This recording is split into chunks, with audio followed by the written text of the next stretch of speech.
你有冇遇過一種人，明明自己做錯，但鬧人鬧得最大聲，甚至乎佢哋會真心覺得我係受害者，全世界都對唔住我。今日呢個個案，同大家探討一個好值得反思嘅題目：衰人反而覺得自己係受害者。朱小姐係一位盡責嘅保險經紀，有一日佢接到一位客人嘅來電，一開口就俾人劈頭大鬧，態度惡劣，客人鬧間公司呃人，賠償又唔多。朱小姐好冷靜，同客人解釋幫佢跟進。於是朱小姐用咗好多時間同公司嘅理賠部溝通，翻查保單條款，核對客人嘅病歷記錄，結果發現公司根據客人嘅實際情況，已經作出咗合理同應有嘅賠償，冇呃人，一切符合合約。佢將調查結果話俾客人知，以為對方會明白，點知客人唔單止唔接受，仲鬧得更加犀利，甚至話要投訴佢。朱小姐覺得好無奈，於是透過我去解讀呢位客人嘅潛意識心態，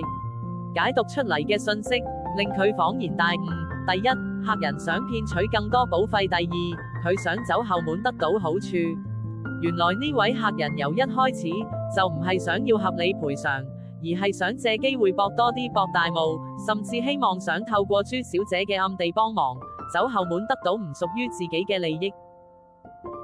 當朱小姐睇清呢個真相之後，佢做咗一個好專業嘅決定，同客人講，如果對公司嘅賠償唔滿意，你可以考慮更換經紀。後來朱小姐得知呢位客人因為嘗試欺騙保費，被保險公司調查後證實造假，最終保單被撤銷，已繳保費亦唔退還，仲要賠埋自己嘅誠信。呢個案話俾我哋知，真心覺得自己受害嘅人，未必係真嘅受害者，用指責嚟遮蓋貪心。而最諷刺嘅係，當一個人選擇欺騙嘅時候，佢可能真係話俾自己聽，我先係被呃嗰個，因為咁樣先可以理直氣壯咁繼續落去。我哋成日話善有善報，惡有惡報，但現實中更重要嘅係，你願唔願意對自己誠實？如果你都遇過類似嘅人，或者經歷過類似嘅事，不妨留言分享。